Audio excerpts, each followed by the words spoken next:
नमस्कार दोस्तों, जय हिंद, वंदे मातरम। स्वागत है आपका अपने टीटी फैमिली शिक्षकों के परिवार जायसवाल कोचिंग सेंटर पर, पावर्ड बाय शिक्षा ही प्रकाश है। आज की क्लास में साथियों बात करेंगे आपके एमपी वर्ग 3 चयन परीक्षा साइंस का प्रैक्टिस पेपर मॉडल पेपर करने जा रहे हैं। ये प्रैक्टिस पेपर मॉडल पेपर आपके न्यू सिलेबस एग्जाम पैटर्न के अकॉर्डिंग 30 प्रश्न तैयार किए गए हैं, जिसमें आपके बायोलॉजी के प्रश्न रहेंगे, केमिस्ट्री के प्रश्न रहेंगे और फिजिक्स के तीनों पार्ट के यहाँ पे कॉम्बिनेशन करके 30 महत्वपूर्ण प्रश्न आपके चयन परीक्षा में संभावित 30 प्रश्न तैयार किए गए हैं। बाकी सभी सब्जेक्ट के प्रैक्टिस पेपर मॉडल पेपर चल रहे हैं यहाँ पे, जिसका आई बटन पे प्लेलिस्ट मिल जाएगा। तो चलिए देर न करते शुरुआत करते हैं कि आप सभी लोग तैयार हैं इस practice paper model paper attend करने के लिए, अपनी तैयारी को जांचने के लिए, अपनी तैयारी को मजबूत करने के लिए। तो चलिए यहाँ पे 30 प्रश्नों का सभी को कमेंट करके बताना है इस पेपर में, इस प्रैक्टिस पेपर में आपने 30 प्रश्नों में से कितने सही जवाब दिए। चलिए नीचे कमेंट बताइएगा। पहला प्रश्न आप लोगों की स्क्रीन पर है कि घड़ी की स्प्रिंग में भंडारित ऊर्जा होती है गतिज ऊर्जा, स्थितिज ऊर्जा, ऊष्मीय ऊर्जा या रासायनिक ऊर्जा होती। फटाफट बताइए। जी हाँ, सभी को कमेंट करके बताना, फीडबैक करके। जो घड़ी की स्थितिज ऊर्जा होती है, स्प्रिंग में जो भंडारित ऊर्जा होती है, उस ऊर्जा में कौन सी ऊर्जा होती, वह होती स्थितिज ऊर्जा। किसी वस्तु में उसकी अवस्था या स्थिति के कारण कार्य करने की क्षमता को स्थितिज ऊर्जा कहते हैं, और घड़ी की स्प्रिंग में भंडारित ऊर्जा जो होती है वह स्थितिज ऊर्जा होती है। तो बी ऑप्शन इधर राइट आंसर हो जाएगा। इसके साथ बढ़ते हैं साथियों दूसरे प्रश्न की तरफ। पैराशूट धीरे धीरे नीचे आता है जबकि उसकी ऊंचाई से फेंका गया पत्थर तेजी से गिरता है, ऐसा क्यों होता है? पत्थर पैराशूट से भारी है, पैराशूट में विशेष तंत्रिकी व्यवस्था है, पैराशूट के पृष्ठ का क्षेत्रफल ज़्यादा है, अतः वायु का प्रतिरोध अधिक है, या ए व बी दोनों हो जाएंगे। सभी बताइएगा मेरे प्यारे प्यारे भाइयों की, प्यारी प्यारी बहनें, गृहिणी जिनका सपना है अध्यापक अध्यापिका बनना, शिक्षक बनना। जायसवाल सर आप सभी का अभिनंदन, स्वागत करते हैं। आप सभी के माता पिता को प्रणाम और नमस्कार करते हैं। यहाँ पे सिलेक्शन पाना है तो हर एक कमेंट का आंसर आपको सभी का सर्वोपरि है। तो पैराशूट धीरे धीरे नीचे आता है जबकि उसकी ऊंचाई से फेंका गया पत्थर तेजी से गिरता। बहुत सभी छोटा बच्चा भी बता देगा कि पैराशूट के पृष्ठ का क्षेत्रफल ज़्यादा होता है, अतः वायु का प्रतिरोध अधिक होगा, क्योंकि वह फैला होता है तो वायु उसमें क्या टकराती है तो वह धीरे धीरे आएगा। लेकिन पत्थर का जो पृष्ठ क्षेत्रफल होता है बहुत कम होता है, जिससे वह तेजी से नीचे गिर देता, यानी बहुत कम होता है। तो यहाँ पे पृष्ठ के क्षेत्रफल का डिफरेंस है, अंतर है। अगला प्रश्न है, किसी सहतीर के संतुलन का कार्यकारी सिद्धांत किसका सिद्धांत होता है? द्रव्यमान, आघूर्ण, संवेग, युग्म। फिजिक्स का प्रश्न है, ध्यान दीजिएगा। किसी सहतीर का संतुलन इसके दोनों के बल आघूर्ण के बराबर होता है। किसके होता है? दोनों बल आघूर्ण के बराबर होता है, याद रखिएगा। बढ़ते हैं अगले प्रश्न की तरफ। हर एक क्वेश्चन इंपॉर्टेंट है साथियों, क्योंकि सिलेक्शन यहाँ पे सर्वोपरि है। साइकिल चालक को वर्तुल गति में झुकना चाहिए, केंद्रीय की तरफ तिरछे, केंद्र से परे तिरछे, आगे की ओर, पीछे की ओर। आपने सभी ने साइकिल लगभग 80% चलाई होगी। साइकिल चालक को वर्तुल गति में क्यों झुकना चाहिए? उसका रीजन है कि वर्तुल गति में साइकिल चालक को केंद्र की तरफ तिरछे झुकना चाहिए। केंद्र की तरफ कैसा झुकना चाहिए? तिरछा झुकना चाहिए साइकिल चालक को। फर्स्ट ऑप्शन सही हो जाएगा। और किसी भी प्रश्न पर अगर आप लोगों को डाउट है, बेहतरीन कमेंट कर सकते हैं, फीडबैक कर सकते हैं। अगला प्रश्न है, एक कण समय की बराबर अवधि में एक वृत्ताकार पथ के गिर्द बराबर दूरी तय करता है, उसका एक समान होगा। वेग होगा, त्वरण होगा, चाल होगा, संवेग होगा। अब आप ये समझिए, आप लोगों को समझना क्या है, एक छोटी चीज़ समझना है। जब एक कण समय की बराबर अवधि में एक वृत्ताकार पथ के गिर्द बराबर दूरी तय करता है, उसका एक समान क्या होगा? जब एक समान चाल से कोई कण एक वृत्ताकार पथ पर घूमेगा तो उसका वेग प्रतिक्षण बदलता रहता है, लेकिन वेग बदलने के कारण त्वरण संवेग बदलता है, अतः चाल समान रहती है। तो क्या समान रहेगा? चाल समान रहेगी, बाकी वेग त्वरण संवेग ये बदल जाएंगे। तो ये चीज़ें भी आपकी क्लियर हो गई। एक ही प्रश्न से 4 चीज़ें आपकी क्लियर हो गई, और ऐसे ही क्लियर होंगी, इसी तरह से आपको सिलेक्शन मिलेगा। एक छोटी लोहे की गेंद क्षैतिज विद्युत चुम्बकीय ध्रुवों के मध्य रखकर छोड़ दी जाती है, निम्नलिखित में से कौन सा कथन सत्य है? देखिए, एक छोटी लोहे की गेंद क्षैतिज जो है विद्युत चुम्बकीय ध्रुवों के मध्य रखकर छोड़ दी जाती है, तो इसमें क्या होगा? ये दोनों ध्रुवों के मध्य दोलन करने लगेगी, क्योंकि छोटी लोहे की गेंद क्षैतिज विद्युत चुम्बकीय ध्रुवों के मध्य रखकर छोड़ा जाता है, तो ये दोनों ध्रुवों के मध्य दोलन करने लगेगी। डी ऑप्शन यहाँ पे सही हो जाएगा। बहुत ही घबराने की जरूरत नहीं है। बढ़ते अगले प्रश्न की तरफ। यदि कोई बच्चा किसी शक्तिशाली पटाखे के फटने के 4 सेकंड बाद किसी खड़ी चट्टान के कारण प्रतिध्वनि सुनता है तो बच्चे से चट्टान की दूरी कितनी होगी? कोई बच्चा किसी शक्तिशाली पटाखा फटने के 4 सेकंड बाद किसी खड़ी चट्टान के कारण प्रतिध्वनि सुनता है, 4 सेकंड बाद, तो बच्चे से चट्टान की दूरी पूछी जा रही। तो यहाँ पे क्या है, ध्वनि द्वारा चली गई दूरी कितना हो जाएगा? 344 गुणे 4 कर लीजिए, क्योंकि 4 सेकंड कह रहा है ना, तो बस 344 गुणे 4 कर लेना है, आ जाएगा 1376। पुनः ध्वनि द्वारा चली गई दूरी, तो 2 गुणे बालक से चट्टान की दूरी करेंगे, 2 गुणे बालक से चट्टान की दूरी करिए, तो 1376 गुणे 2, 1376 बराबर, यहाँ पे 1376 बराबर 2 गुणे बालक से चट्टान की दूरी, तो 376 में 2 का भाग कर देनी है। 1376 में 2 का भाग कर दीजिए, कितना आएगा? 688 मीटर आ जाएगा। ये राइट आंसर हो जाएगा। तो ध्वनि की चली गई दूरी कर लीजिए, इसके बाद ये किसके बराबर है? 2 गुणे बालक से चट्टान की दूरी में डिवाइड हो जाएगा 2 से, आपका आंसर आ जाएगा। अब चलिए ये बात कर लेते हैं अगले प्रश्न की। अगला प्रश्न आप लोगों की स्क्रीन पर दिया गया है। अगला प्रश्न बहुत अच्छा प्रश्न दिया गया है। प्रश्न पूछा जा रहा है कि एक मशीन किसी पिंड को तक स्थिर शक्ति से चलाती है, पिंड द्वारा चली गई दूरी समानुपाती होगी। किसके समानुपाती होगी? सभी लोग बताइए।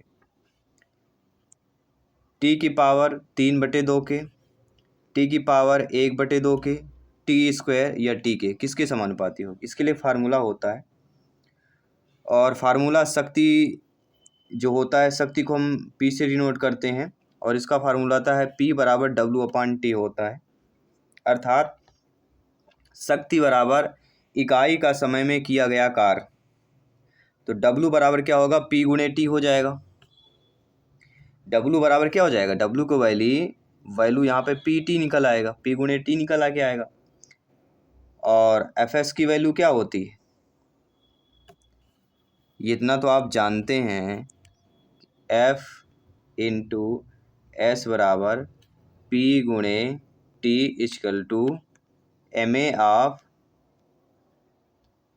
S बराबर P इंटू T, अर्थात M इक्वल टू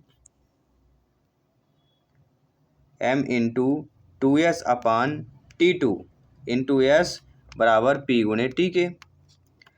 और ये तो जानते होंगे, चूंकि S की वैल्यू क्या होती है? 0 + 1/2 AT² होती है।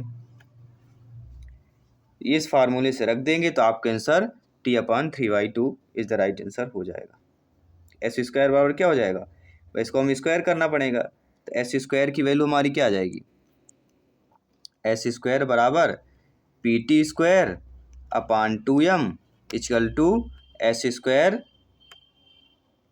समानुपाती किसके होगा? T की पावर 3 की हो जाएगा। तो S म्यू T/3/2 के। देखिए ये ज़्यादातर साइंस के जो स्टूडेंट है वही समझ पाएंगे, सोशल साइंस वाले जो थोड़ा सा टफ होगा, क्योंकि इनमें बेसिक नॉलेज बहुत ज़रूरी होता है। विमानन गैसोलीन में ग्लाइकोल मिलाया जाता है, क्यों मिलाया जाता है? क्योंकि पेट्रोल के हिमीभवन को रोकता है। विमान गैसोलीन में ग्लाइकोल मिलाया जाता है क्योंकि यह पेट्रोल के हिमीभवन को क्या है? रोकता है, इसलिए मिलाया जाता है। अगला है, पेट्रोल से लगी आग को बुझाने में जल प्रभावी नहीं होता, क्यों नहीं होता है? जो पेट्रोल से लगी आग होती है उसमें जल प्रभावी क्यों नहीं होता है? उसका रीजन है कि जल और पेट्रोल एक दूसरे क्या होते हैं? अमिश्रणीय, और पेट्रोल ऊपरी परत बनाता है और जल अतः जलता रहता है, मतलब पेट्रोल ऊपर आ जाता है और पानी नीचे रह जाता है, ऊपरी परत बना लेता है, इसलिए पानी जो है का कोई प्रभाव नहीं पड़ता है। इसके बाद अगला प्रश्न है कि भारी मोटर वाहनों के लिए डीजल तेल अधिक पसंद किया जाता है। जो भारी मोटर वाहन होते हैं, डीजल तेल अधिक क्यों पसंद किया जाता है? क्योंकि उसमें अधिक क्षमता होती है और उसमें ईंधन की बचत भी होती है, दोनों चीज़ें इम्पोर्टेंट है। रेयान बनाया जाता है प्लास्टिक से, गैसोलीन से, पेट्रोलियम से, सेलुलोज से। तो रेयान किससे बनता है? ये बहुत ही सिंपल है, सेलुलोज से बनता है। रेयान को पहले कृत्रिम सिल्क भी कहते थे, यह सेलुलोज पर रासायनिक क्रिया द्वारा बनता है। अरे अनेक कैसा है? पॉलीसेकेराइड है। अगर पूछा जाता है कैसा है? पॉलीसेकेराइड है। इनमें से कौन सा प्राकृतिक बहुलक है? बैकेलाइट, सेलुलोज, नाइलोन या पीवीसी? प्राकृतिक बहुलक इनमें से कौन सा हो जाता है? और प्राकृतिक बहुलक इनमें से हो जाता है cellulose is the right answer. बहुलक या पॉलीमर एक ही है, ध्यान रखिएगा। बहुलक की जगह अगर पॉलीमर आता है तो कन्फ्यूज नहीं होना। बहुलक या पॉलीमर बहुत अधिक अणुमात्रा वाला कार्बनिक यौगिक होता है और ये सरल अणुओं में मोनोमर यह कहा जाता है। इसके बाद जो अगला प्रश्न है, पीवीसी किसके बहुलीकरण द्वारा प्राप्त किया जाता है? पीवीसी किसके बहुलीकरण द्वारा प्राप्त किया जाता है? स्टायरीन, एसिटिलीन, प्रोपीन या विनाइल क्लोराइड? सभी लोग बताइए फटाफट अंदाज में। तो होगा vinyl chloride is the right answer. PVC only vinyl chloride. PVC का उपयोग जो पतली चादरें होती हैं, फिल्म, बरसाती सीट कवर आदि बनाने में होता है पीवीसी का प्रयोग। ट्राइटियम किसका समस्थानिक है? ऑक्सीजन का, हाइड्रोजन का, फास्फोरस का, नाइट्रोजन? समस्थानिक भी पढ़ लेना है। तो ट्राइटियम किसका है? हाइड्रोजन का। हाइड्रोजन एक रेडियोधर्मी समस्थानिक है। ट्राइटियम की खोज कब हुई थी? ट्राइटियम की खोज 1920 में वाल्टर रसेल किसने की थी?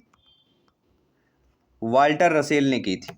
याद रखिए, अगर ऐसे भी प्रश्न आए तो आपसे बनना चाहिए क्योंकि सिलेक्शन यहाँ पे सर्वोपरि है। अनुचुंबकत्व निम्न में से उन अणुओं में प्रदर्शित किया जाता है जो चुंबकीय क्षेत्र में आकर्षित नहीं होते, केवल इलेक्ट्रॉन युग्म रखते हैं, धनावेशित होते हैं या अयुग्मित इलेक्ट्रॉन रखते हैं। तो अनुचुंबकत्व निम्न में से उन अणुओं को प्रदर्शित किया जाता है जो अणु क्या रखते हैं? जो अणु अयुग्मित इलेक्ट्रॉन रखते हैं। ऐसे अणु जिनमें अयुग्मित इलेक्ट्रॉन होते हैं अनुचुंबकत्व प्रदर्शित करते हैं। D option is the right answer. NH3 व BF3 के मध्य क्या होता है? NH3 और BF3 के मध्य क्या होता है? सभी लोग बताइए। अगर आपको पता है तो समझ लीजिए उपसहयोजक बंध होता है। NH3 में नाइट्रोजन के पास एक एकाकी इलेक्ट्रॉन युग्म होता है, जबकि BF3 के पास एक इलेक्ट्रॉन न्यून यौगिक होता है। तो दोनों अणु उपसहसंयोजक बंध बना लेते हैं। अगला प्रश्न देखिएगा। अगला प्रश्न निम्नलिखित में से एल्काइन कौन सा है? एल्काइन की बात कर रहे हैं। एल्काइन होता है C2H4। C2H4 त्रिबंध युक्त हाइड्रोजन कार्बन है जो कि एल्काइन होता है और इसका होता है HCCH एसिटिलीन। अगला है टाइफाइड रोग उत्पन्न होता है। टाइफाइड किससे रोग उत्पन्न होता है? सभी लोग जानते हैं टाइफाइड सल्मोनेला टाइफी द्वारा होता है, नामक जीवाणु द्वारा होता है। यह टाइफाइड एक विश्वव्यापी सामान्य रोग है जो संक्रमित व्यक्ति के मल द्वारा दूषित भोजन और जल को ग्रहण करने से संचरित होता है। समझ गए ना किससे होता है? तो उससे बचना है सभी लोगों को। कवक मूल क्या होता है? शैवाल एवं कवकों का संबंध होता है, कवकों एवं उच्च पादपों का संबंध होता है, शैवालों उच्च पादपों का संबंध या उपरोक्त में से कोई? देखिए कवक मूल बहुत ही सिंपल सी भाषा है। कवक मूल कवकों एवं उच्च उत्पादकों का संबंध होता है, क्योंकि कवक मूल कवकों तथा उच्च पादपों की जड़ों के मध्य सहजीवी संबंध बनाता है। कवक मूली जड़ें प्रायः महीन कवक तंतुओं द्वारा ढकी रहती हैं और जड़ों पर कवक वृद्धि, पौधे में कोई हानि नहीं होता है। सभी लोग समझ रहे हैं ना? बिल्कुल समझते जाना है, हर एक क्वेश्चन को समझना है क्योंकि सिलेक्शन यहाँ पे शुरू। एस्कैरिस की देह गुहा होती है, किसमें होती है? साइटोसिली में, कूट प्रगुहा में, सत्व गुहा में या रुधिर गुहा में? जी हाँ, एस्कैरिस की देह गुहा होती है, किसमें होती है? तो ये आपकी किसमें होती है? कूट प्रगुहा में होती है। बी ऑप्शन ही द राइट आंसर हो जाएगा यहाँ पे। अगला प्रश्न है प्रोटोजोआ जीव अमीबा में संकुचनशील धानीकार होता है। श्वसन, उत्सर्जन, प्रचलन या परासरण नियमन की बात करेंगे। तो प्रोटोजोआ जीव अमीबा में संकुचनशील धानी का कार होता है। तो सभी लोग जानते हैं परासरण नियमन की बात की जा रही है। संकुचन धानी एक साफ गोल स्पंद करने वाली संरचना होती है जो अमीबा के एंडोप्लाज्म के पश्च भाग पर पाई जाती है और यह स्वच्छ जलीय प्रोटोजोआ जीवों में पाई जाती है और इसका कार्य परासरण का नियंत्रण करना होता है, नियमन करना होता है। रुधिर में CO2 का परिवहन मुख्यतः निम्नलिखित में रूप होता है। कार्बन डाइऑक्साइड का परिवहन जो रुधिर में मुख्यतः किस रूप में होता है? Sodium carbonate, carboxy haemoglobin, bicarbonate या कार्बन डाइऑक्साइड का उसी रूप में होता है। तो आप सभी लोग जानते हैं, क्या जानते हैं आप सभी लोग ज्ञानी सभ्य का तब कि रुधिर में CO2 का परिवहन 3 अवस्थाओं में होता है। कितने होता है? 3 अवस्थाओं में होता है। एक घुलित अवस्था, एक बाइकार्बोनेट के रूप में होता है और तीसरी होता है कार्बेमिनो हीमोग्लोबिन के रूप में होता है। कार्बेमिनो हीमोग्लोबिन के रूप में 3 टाइप से होते हैं, ये ध्यान रखिएगा। यहाँ पे बाइकार्बोनेट दिया गया था। निम्नलिखित में से किस में ऊतक विभेदन पाया जाता है? ब्रायोफाइटा में, कवक में, सभी शैवालों में या विषाणुओं में पाया जाता है? तो किस में ऊतक विभेदन पाया जाता है? तो ये तो आप जानते ही होंगे किस में पाया जाता है। ब्रायोफाइटा में पाया जाता है। कवक और विषाणु में ऊतक विभेदन अनुपस्थित होता है, इसलिए ब्रायोफाइटा में ऊतक विभेदन शैवालों की अपेक्षा सुविकसित होता है। और उच्च वर्गीय शैवालों में हालांकि ऊतक विभेदन पाया जाता है, उच्च वर्गीय में देखा जाए। अगला, तापगतिकी का प्रथम नियम सामान्यतः किससे संबंधित है? चार्ल्स के, न्यूटन के शीतलन के, ऊष्मा के विनिमय के या ऊर्जा के संरक्षण के? तापगतिकी का प्रथम नियम सामान्यतः नियम किससे संबंधित है? तो आप जानते होंगे ऊर्जा के संरक्षण के नियम से हो जाएगा, क्योंकि इस नियम के अनुसार बोला गया है कि किसी निकाय द्वारा अवशोषित की गई ऊष्मा की मात्रा निकाय द्वारा बाह्य दाब के विरुद्ध किए गए कार्य तथा निकाय की आंतरिक ऊर्जा में वृद्धि के योग के बराबर होती है। अर्थात डेल्टा Q बराबर delta U plus delta W। क्या होता है?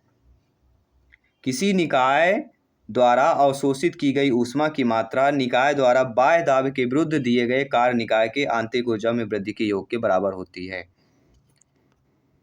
बढ़ते हैं अगले प्रश्न की तरफ। काले वस्त्रों के मुकाबले श्वेत वस्त्र शीतल क्यों होते हैं? ये तो बहुत ही अच्छा प्रश्न है, सभी लोग बताइए क्यों होते हैं? क्योंकि उनके पास जो भी प्रकाश पहुंचता है उसे क्या करते हैं? परावर्तित कर देते हैं, वो अंदर जा ही नहीं पाता, इसलिए वह शीतल का कार्य करता है। गर्मी के दिनों में व्हाइट कपड़े इसलिए पहने जाते हैं, ठंडी में ब्लैक पहनिए। ब्लैक क्या करता? आकर्षित करता, परावर्तित नहीं करता, वह सोखता है। प्लांक नियतांक की यूनिट इकाई क्या होती है? प्लांक नियतांक की यूनिट होती है, सभी बताइए। प्लांक नियतांक की यूनिट क्या होती है? प्लांक नियतांक को H से प्रदर्शित किया जाता है। SI पद्धति में इसका मान जो होता है कितने होगा? SI पद्धति में इसका मान होता है 6.626 इंटू 10⁻⁻34 जूल सेकंड होता है। तो JS जूल सेकंड क्या होता है? Joule second. अगला प्रश्न, एक श्वेत तथा चिकनी सतह कैसी होती है? जब कोई भी श्वेत और चिकनी सतह होती है वे किस प्रकार से होती है? तो आप सोच सकते हैं किस प्रकार से होगी। ताप की अच्छी अवशोषक तथा अच्छी परावर्तक, ताप की खराब अवशोषक तथा अच्छी परावर्तक। जी हाँ, जो चिकनी मिट्टी होती है ताप की खराब अवशोषक होती है और अच्छी परावर्तक का कार्य करती है, क्योंकि चिकनी होती है। क्योंकि एक श्वेत तथा चिकनी सतह ताप की खराब अवशोषक और अच्छी परावर्तक होती है, चिकनी मिट्टी और श्वेत सफ़ेद रंग। अभिक्रिया ऊष्मा निर्भर नहीं करती। तो अभिक्रिया ऊष्मा किस पर निर्भर करती है? अभिक्रिया ऊष्मा अभिक्रिया के ताप पर निर्भर करेगी, अभिकारकों और उत्पादों की भौतिक स्थिति पर, चाहे अभिक्रिया स्थिर दाब पर की गई या स्थिर आयतन पर, इन दोनों पर निर्भर करती, लेकिन उस पथ पर जिससे अंतिम उत्पादक प्राप्त किया जाता है उस पर निर्भर नहीं करती। और इस प्रैक्टिस पेपर का 30वां प्रश्न है, दो धातुओं का सोल्डरन किसके गुण के कारण संभव है? श्यानता, परासरण, पृष्ठीय तनाव या संजन? सभी लोग बताइए जिनका सपना अध्यापक अध्यापिका बनना शिक्षक। दो धातुओं का सोल्डन किसके गुण के कारण संभव होता है? तो असंजन के कारण होता है। क्या ऐसा ही है? सभी लोग बताइएगा। इन 30 महत्वपूर्ण प्रश्नों में आप लोगों को क्या फीडबैक रहा है सभी को कमेंट करके फीडबैक करके बताना। बाकी सभी सब्जेक्ट के प्रैक्टिस पेपर, मॉडल पेपर आने वाले हैं, तैयारी में लग जाइए क्योंकि सिलेक्शन यहाँ पे सरोपर ही है। मिलते हैं आपके अगले पेपर पे, अगले प्रैक्टिस पेपर पे। धन्यवाद सभी का। जय हिंद, वंदे मातरम।